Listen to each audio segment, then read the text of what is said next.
Life यानी जिंदगी, जिसमें हम इंसान, पेड़ पौधे, जानवर और हर तरह के लिविंग बींग्स आते हैं। वही कुछ होते हैं डेड स्टफ, जैसे कि मोबाइल, टेलीविजन, कंप्यूटर और बहुत से ऑब्जेक्ट्स जिसमें जान नहीं होती। और इन दोनों के बीच का अंतर हम साफ देख सकते हैं। फिजिसिस्ट अरविंद श्रोडिंगर ने लाइफ की डेफिनेशन कुछ इस तरह बताई है, जो है living things avoid decay into disorder and equilibrium. अब इसका मतलब क्या है?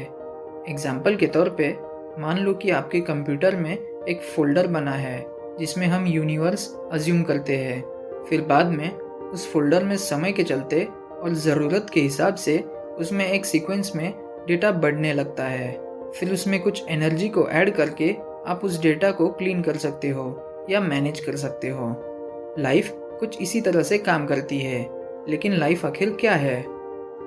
इस वीडियो में आगे बढ़ने से पहले हमारे चैनल को सब्सक्राइब और बेल आइकन को क्लिक करना ना भूलें, ताकि हमारी वीडियो आप तक सबसे पहले पहुंच सके। इस दुनिया में पाया जाने वाला हर लिविंग बींग सेल की मदद से बना है।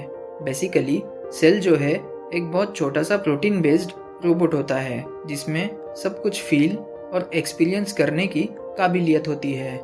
इसके अपने कुछ प्रॉपर्टीज होते हैं जो लाइफ को दर्शाते हैं। इसकी एक दीवार होती है जो इसे चारों ओर से सेपरेट करके ऑर्डर क्रिएट करती है। ये खुद को नियंत्रण और मेंटेन करके कांस्टेंट स्टेट में रखते हैं। ये जिंदा रहने के लिए कई यूजलेस स्टफ को खा लेते हैं। ये बढ़ते और डेवलप होते हैं। ये वातावरण के हिसाब से रिएक्ट करते हैं और ये अपने आप को इवॉल्व करके अपने कई डुप्लीकेट्स बनाने लगते हैं। ये सब प्रॉपर्टीज एक सेल में होती है, लेकिन इस पूरी प्रोसेस में इसका कोई भी पार्ट जीवित नहीं होता।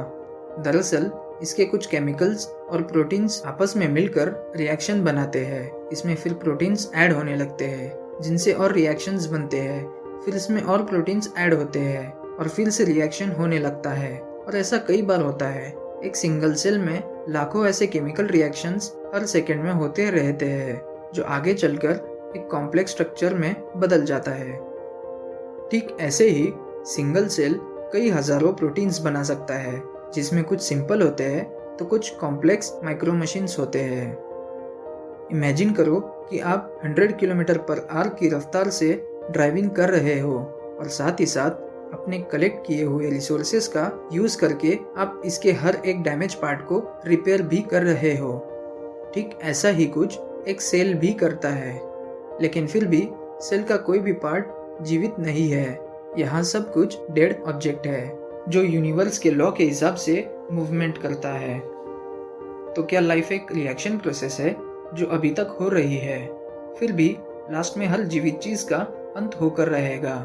तो इस प्रोसेस को रोकने के लिए एक गोल सेट हुआ है, जहाँ हर लिविंग एंटिटी जन्म देती है कई नए एंटिटीज को, और इसमें हमारा फोकस है डीएनए पर। लाइफ ने अपने अंदर बहुत कुछ समेट लिया है, जिसमें ज़्यादातर जेनेटिक इंफॉर्मेशन भरा हुआ है।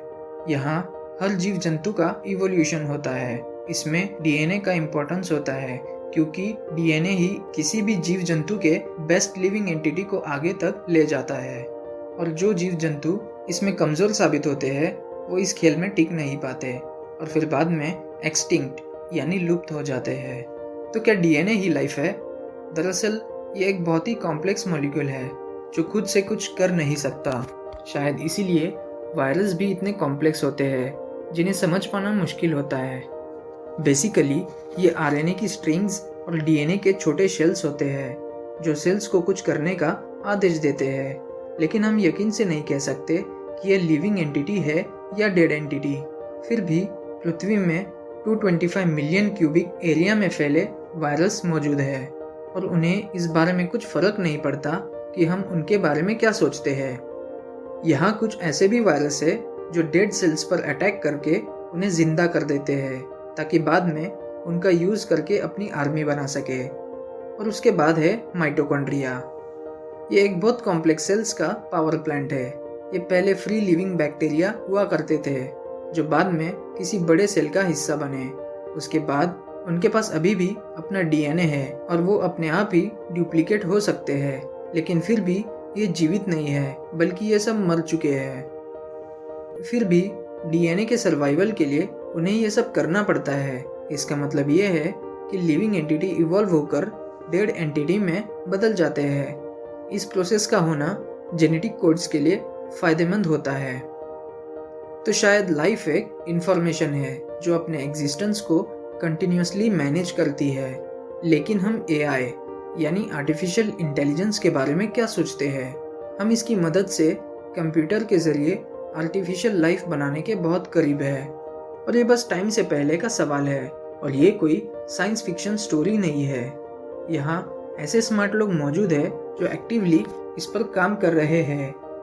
तो इससे आप ये कह सकते हो कि कंप्यूटर वायरस लिविंग एंटिटी है। ठीक है, तो फिर लाइफ क्या है?